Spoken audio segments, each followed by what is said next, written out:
courteously for the gifts she had sent him. Never was grace so precious and so kind.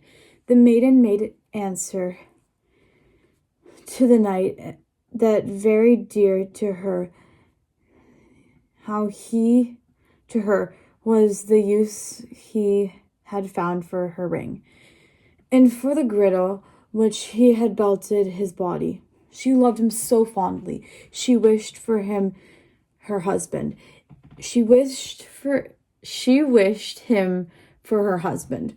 If she might not have her wish, one thing she knew well, that she would not take no living man, but would die unwed. She trusted he would not deny her hope. Lady, answered the knight, I have great joy in your love, and thank you humbly for the good will you bear me. I ought indeed to be a happy man, since you deign to show me at what price you value our friendship. Have you remembered that I may not all remain in your realm? I covenanted with the king to serve him as his man for the space of 1 year. Perchance I might stay longer in his service, for I would not leave him till his quarrel be ended. But I shall return home, but then I shall return to my own land.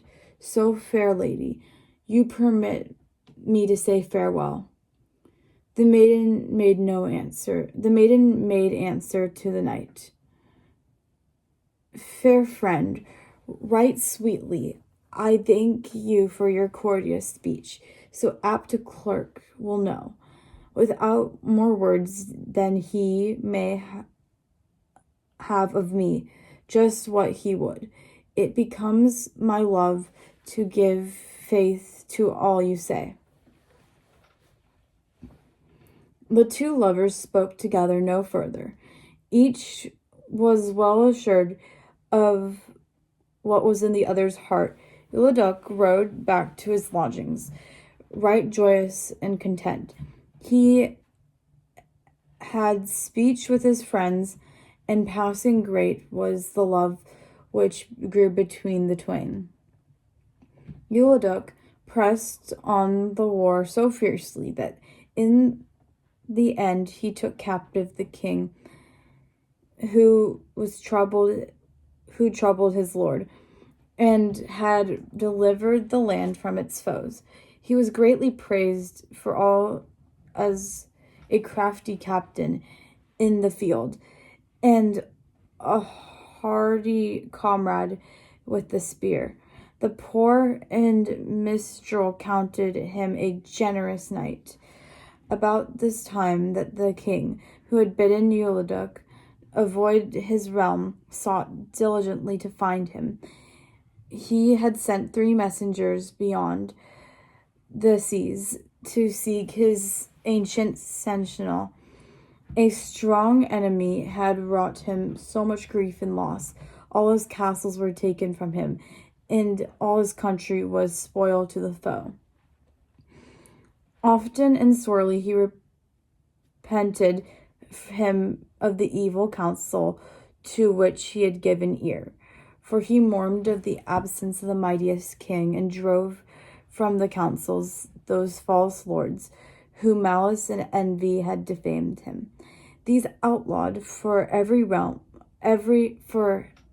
of his realm.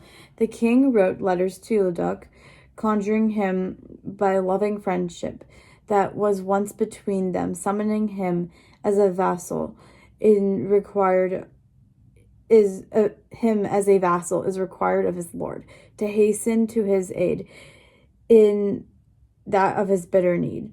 When Eliduc heard these tidings, they pressed heavily upon him, by reason of the grievous love he bore to the dame.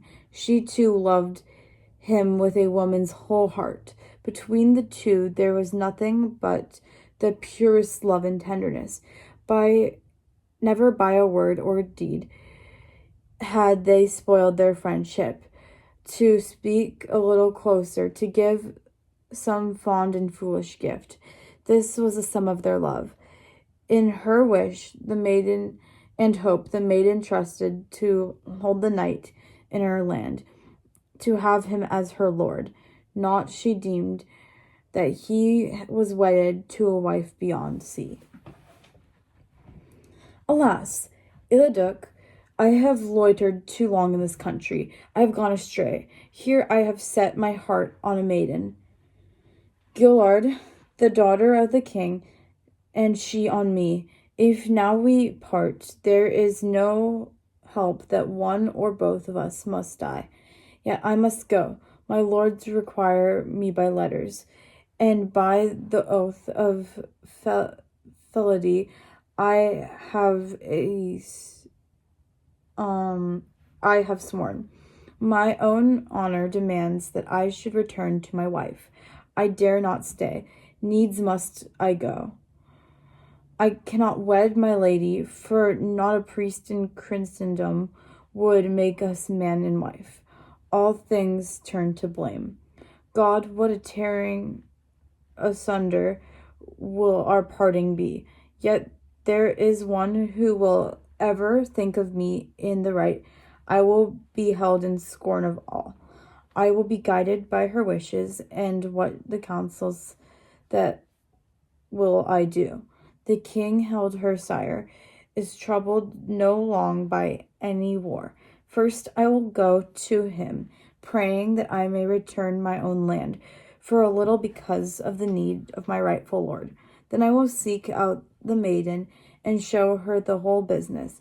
She will tell me her desire, and I shall act accordingly to her wish. The knight hesitated no longer as to the path he should follow. He went straight to the king and craved leave to depart. He told him the story of his lord's distress and read the place in the king's hands, the letters calling him back to his home. When the king heard the writing and knew what Eliduc proposed to depart, he was passing sad with heavy. He offered the knight the third part of his kingdom, with all the treasures that he pleased to ask, if he would remain at his side. He offered these things to the knight, these and gratitude and all his days besides. Do not tempt me, sire, replied the knight. My sword is in such deadly peril, and his letters have come so great a way to require me that I must go to aid him in his need. When I have ended my task, I will return very gladly, if you care for my services, and with me a goodly company of knights to fight in your quarrels. The king thanked Eliduc for his words and granted him graciously the leave and that he was demanded. He gave him, moreover, all the goods of his house, gold, silver, hound, and horse, silken cloths, both rich and fair. These he might have at his will. Eliduc took of them discreetly according to his need. Then very softly he asked one other gift. If it pleased the king, right willingly he would say farewell to the princess before he went. The king replied that it was his pleasure too. He sent a page to open the door of the maiden's chamber and to tell her the knight's request. When she saw him, she took him by the hand and saluted him very sweetly. Eliduc was the more fain of the council than of claspings. He seated himself by the maiden's side, and shortly he answered he might commence to show her of the business. He had done no more than read her of his letters. Then her face lost its fair color, and nearly she came to swoon. When Eliduc saw her about to fall, he knew not what he did. For grief he kissed her mouth once again, and wept above her very tenderly. He took and held her fast in his arms,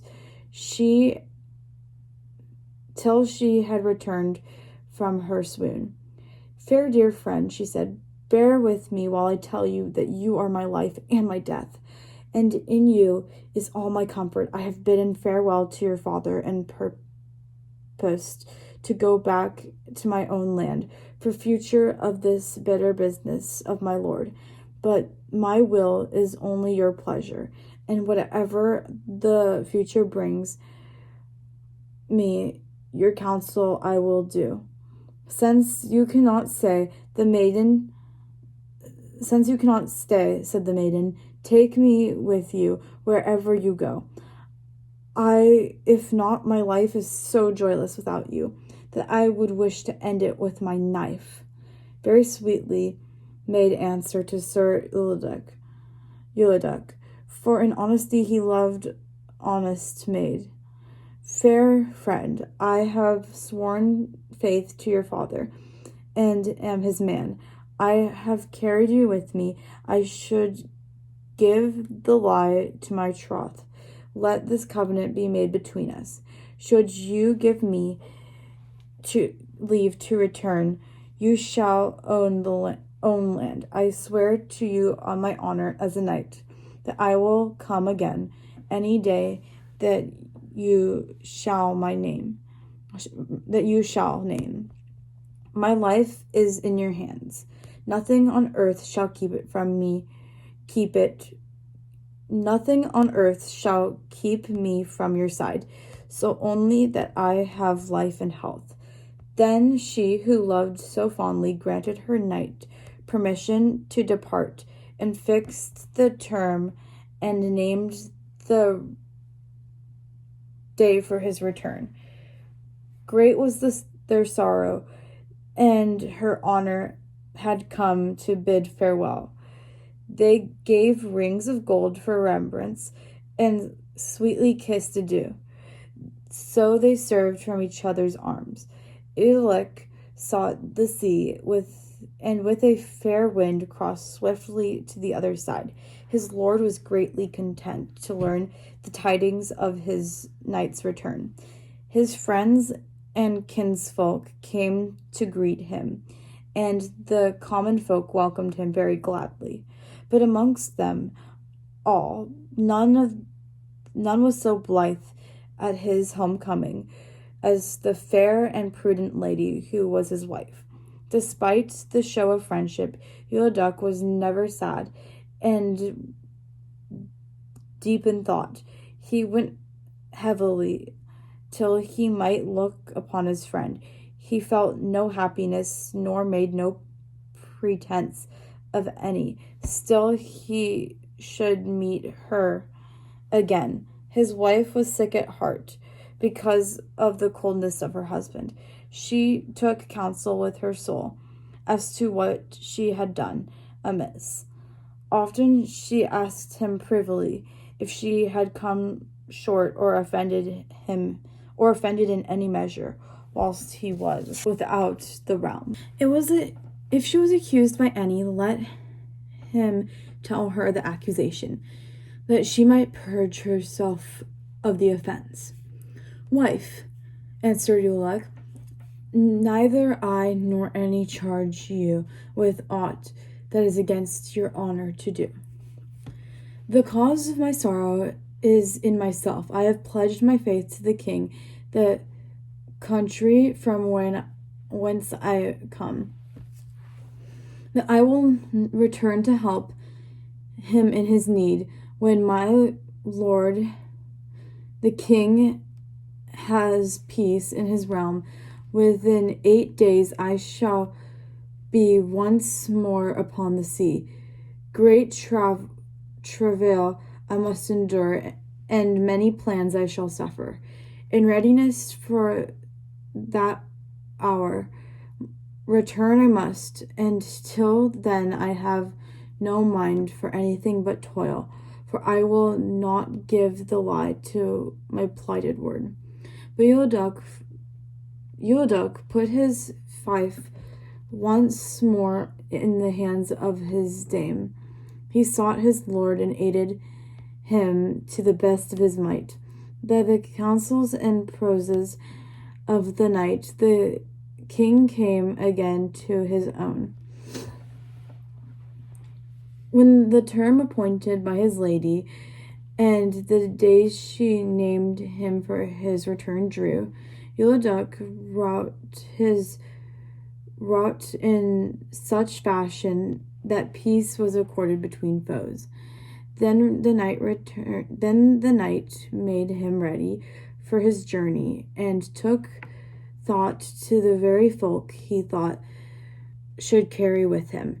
His choice fell on two of his nephews, whom he loved very dearly, and on a certain chamberlain of his household. These were trusted servitors who were of his inmost mind, and knew much of his counsel. Together with these went his squires. These only Eliduc had no care for to take many. All these nephew and squire, chamberlain Eliduc made to promise, and confirm by an oath that they would reveal nothing of his business.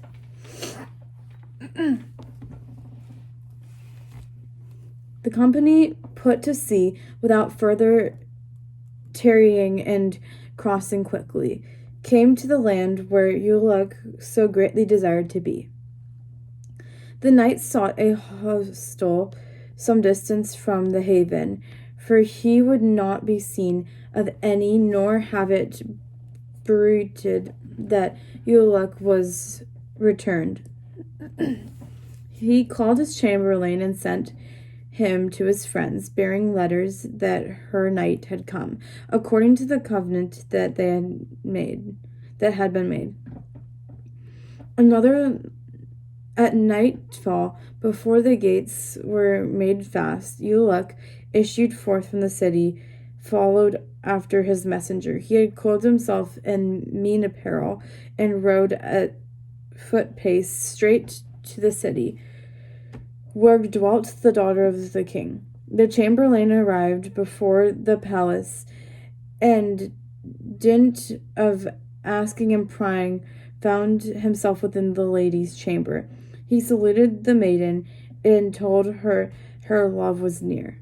When Guilliadorn, the lady, I can't say her name,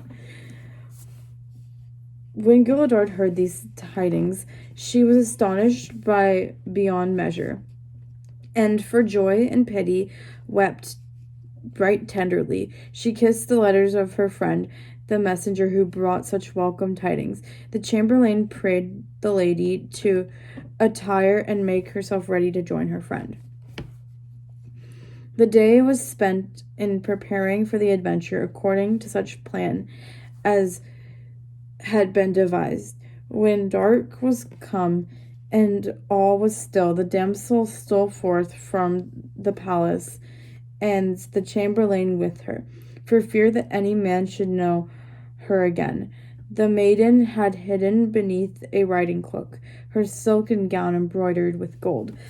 About the space of a bow shot from the city gate, there was a coppice standing within a fair meadow.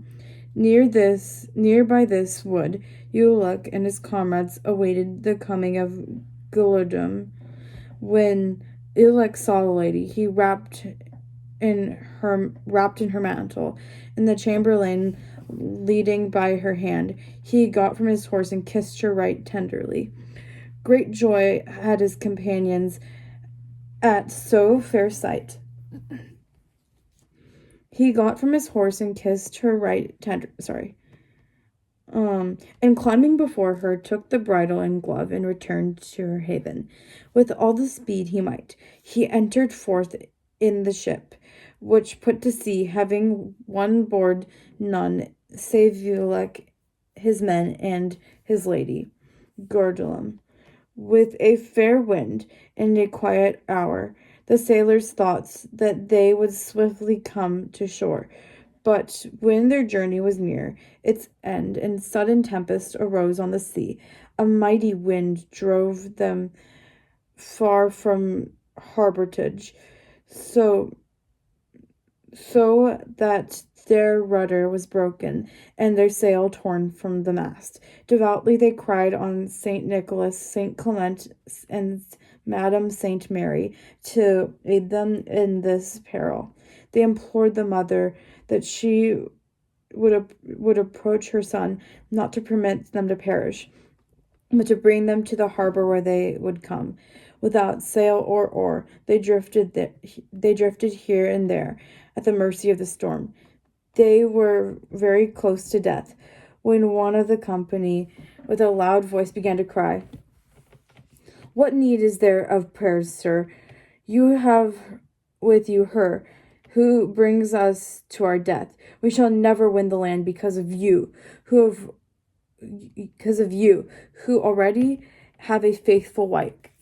Seek to wed this foreign woman against God and his law. Against honor you plied troth. Grant us cast her in the sea. Straightway the winds and the waves will be still." When Eliduc heard these words, he was like to come to harm for rage. "Bad servant and felon traitor, he cried, you should pay dearly for your speech. If I might leave my lady." Eliduc held his friend fast in his arms, cherished her as well as he was able. When the lady heard that her knight was already wedded in his own realm, she swooned where she lay. Her face became pale and discolored. She neither breathed nor sighed, nor could anything bring her any comfort. Those who carried her to a sheltered place were persuaded that she was but dead, but because of the fury of the storm. Eliduc was passing heavy. He rose to his feet, hastening to his squire, smote so grievously with an oar that he fell senseless on the deck. He haled him by his legs to the side of the ship and flung the body in the sea, where it was swiftly swallowed by the waves. He went to the broken rudder and governed so skillfully that it presently drew to land. So having come to their fair haven, they cast anchor and made fast their bridge to the shore. Dame Gardulum lay yet in her swoon, and seemed no other than if she was really dead. Eliduc's sorrow was all the more, since he deemed that he had slain her with his hand. He inquired that his companions in the near place might lay the lady to rest, "for I will not bid her farewell till she is put in the holy ground with such pomp and rite as befit the obsequies of the daughter of a king." His comrades answered him never a word, for they were all bemused by the reason of what had befallen. Eliduc therefore considered within himself to what place he should carry the lady. His own home was so near the haven where he had come, that very easily they could ride before the evening.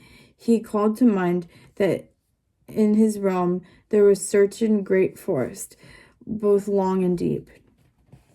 Within this wood there was a little chapel served by a holy hermit for 40 years, with whom Eliduc had ofttimes spoken. "To this holy man," he said, I will bear my lady. In his chapel he shall bury her sweet body. I will endow him so richly of my lands, that upon her chantry shall be founded a mighty abbey. There some covenant of monks or nuns or canons shall ever hold her in remembrance, praying to God grant her mercy in his days." Eliduc got to his horse, but first took an oath of his comrades that never by them should be discovered that which they should see. He set his friend before him on the palfrey, and thus the living and the dead rose together, till they had entered the wood and come before the chapel. The squires called and beat upon the door, but it remained fast, and none was found to give them any answer. Eliduc bade that one should climb through a window and open the door from within. When they had come within the chapel, they found a new made tomb. Writ thereon that the holy hermit, having finished his course, was made perfect 8 days before passing sad. Eliduc and Esmade, his companions, would have digged a second grave there and set therein his friend, but the knight would in no wise consent, for he said he proposed to take counsel of the priests of his country as to building some church or abbey above her tomb. After this hour we will bury her body before the altar and commend to her the holy keeping. He commanded them to bring their mantles and make a bed upon the altar place. Thereon they laid the maiden, and having wrapped her close in the lover's cloak, left her alone. When the moment came for Eliduc to take farewell of his lady, he deemed that of his own last hour had come. He kissed her eyes and her face. Fair friend, he said, if it pleasing to God, never will I bear a sword or lance again. Seek the pleasures of this mortal world, fair friend. In an ill hour you saw me, sweet lady, in a bitter hour you followed me to death. Fairest now you were a queen. Were it not for the pure and loyal love you should set upon me, passing sad of heart, I am for you, my friend, the hour that I have seen you in your shroud. I will take the habit of my holy order, and every day upon your tomb I will tell over the chaplet of my sorrow. Having taken farewell of the maiden, Eliduc came forth from the chapel and closed the doors. He sent messages to his wife that he was returning to his house, but weary and overborne. When the dame had heard these tidings, she was happy in her heart, and made ready to greet him. She received her lord not tenderly, but little joy came out of her welcome, for she got neither smiles in answer nor tender words in return. She dared not inquire the reason. During those 2 days, Eliduc remained in the house. The knight heard mass very early in the morning and set forth on the road leading the chapel where the maiden lay. He found her as he parted, for she had not come back from her swoon, and there was neither stir in her nor breath. He marveled greatly, for he saw her vermeil and white, and he had known her in life. She had lost none of her sweet color, save that she was a little blanched. He wept bitterly over her and entreated for her soul. Having made his prayer, he went again to his house. On a day when Eliduc went forth, his wife called to her a varlet of her household, commanding him to follow his lord afar off and mark where he went, on what businesses. She promised to give him harness and horses if he did according to her will. His varlet hid him in the wood and followed so cunningly after his lord that he perceived he watched the knight enter the chapel and heard the cry of the lamentation that he made. When Eliduc came out, the varlet hastened to his mistress and told her what he had seen, the tears of Donlor, and all that befall his lord within his hermitage. The lady summoned all her courage. "We will go together as soon as we may to this hermitage. My lord tells me that he rides presently to the court to speak with the king. I knew that my husband loved his dead hermit very tenderly, but I little thought that his loss would make him go mad with grief." The next day, the Dane let her lord go forth in peace. When about noon, Eliduc rode into the court to greet his kings. The lady rose quickly and, carrying her varlet, went swiftly to the hermitage. She entered the chapel and saw the bed upon the altar place, the maiden thereon, like a new sprung rose. Stopping down, the lady removed the mantle. She marked the rigid body, the long arms, the frail white hands, the slender fingers, the folded on the breast. Thus she learned the secret of the sorrow of her lord. She called the varlet with the chapel and showed him this wonder. "Seest thou," she said, "this woman who for beauty shineth as a gem. This lady in her life was a lover of my lord. It was for her that all his days were spoiled by grief. By my faith, I marvel at his sorrow, since I, who am a woman too, will pity, forsake, or love, never know joy again, having seen so fair a lady in the dust." So the wife wept above the body of the maiden. Whilst the lady sat weeping, a weasel came from under the altar and ran across Gerlard's body. The varlet smote it with his staff and killed it as it passed. He took the vermin and flung it away. The companion of the weasel presently came forth to seek him. She ran to the palace where he lay, finding that he would not get on his feet, seeming as one distraught. Then she went forth from the chapel and hastened to the wood, where she returned quickly, bearing the vermeil flower beneath her teeth. This red flower she placed within the mouth of that weasel. The varlet had slain, and immediately he stood upon his feet. When the lady saw this, she cried to the varlet, "Throw, man, throw, and gain the flower." The servitor flung his staff, and the weasels fled away, leaving that fair flower upon the floor. The lady rose. She took the flower and returned it with it swiftly to the altar place. Within the mouth of the maiden, she set the flower that was more vermeil still. For a short space the dame and the damsel were alike and breathless.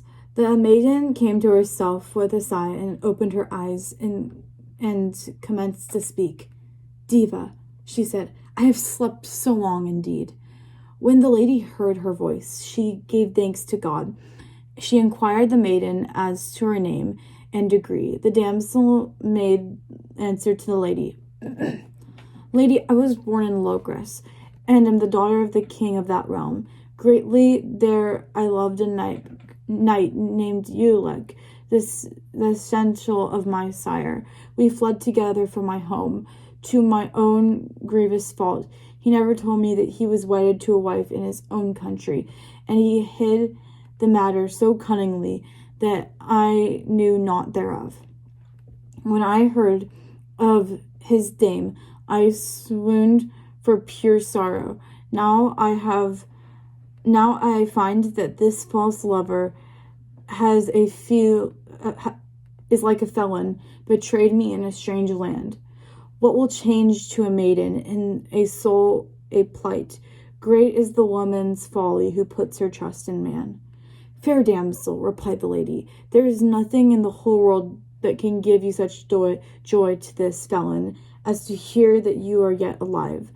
He deems that you are dead, and every day he beweeps your swoon in the chapel. I am his wife. My heart is sick for just looking on his sorrow. To learn the reason of his grief, I caused him to be followed, and that is why I have found you here. It is a great happiness for me to know that you live. You shall return to my home, and I will place you in the tenderness of your friend. Then I shall release him of his marriage troth, since it is dearest hope to take the veil. When the wife had comforted the maiden with such words, and went together to her own house, she called her servitor, and bade him to seek his lord. The varlet went here and there till he lighted on Eliduc. He came before him and showed him all these things. Eliduc mounted straightway on his horse, and waiting neither for the squire or the companion, that same night came to his hall. When he found alive her who was once dead, Eliduc thanked his wife for a dear gift. He rejoiced beyond measure for all his days, and no day was more happy than this. He kissed the maiden often, and sweetly she gave him his kiss. For great was the joy between the twain. The dame looked on their happiness, and knew that her lord meetly had bestowed his love. She prayed therefore that she would grant her leave to depart, since she would serve God as a cloistered nun. Of his wealth she craved such portions as would permit her to found a covenant. He would be able to wed the maiden on whom his heart was set, for it was neither honest nor seemingly that man should maintain a wife on either hand. Eliduc could do no otherwise than consent. He gave permission she asked, and did all according to her will. He endowed the lady of his hands near the chapel and the hermitage with the wood. There he built a church, with offices and refectory fair to see. Much wealth he bestowed on the covenant, in money and estate. When all was brought to a good end, the lady took the veil upon her head. 30 other ladies entered in the house with her, and long she ruled them as their abbesses, right wisely and well. Eliduc wedded his friend in great pomp. In passing rich was the marriage feast. They dwelt in unity together for many days. For ever between them was perfect love. They walked uprightly and gave alms of their goods till such a time as it became to them a turn to God. After much thought, Eliduc built a church close beside his castle. He endowed it with all his gold and silver, and with the rest of his land. He sent priests there, holy lay folk also, for business of the house and the fair services of religion. When all was builded and ordered, Eliduc offered himself with them, and that he, weak man, might serve omnipotent God, he set with the abyss Eliduc, who was once his dame, that wife whom he loved so dearly well. The abbess received her as a sister, and welcomed her right honorably. She admonished in her offices of God, and taught her of the rules and practiced them their holy order. They praised to God for their friend that he would grant him mercy in his days, and in turn he entreated God for them. Messages came from the convent and monastery as to how they fared, so they might encourage the other in his way. Each strove painfully for himself and his to love God more dearly and to abide in his holy faith.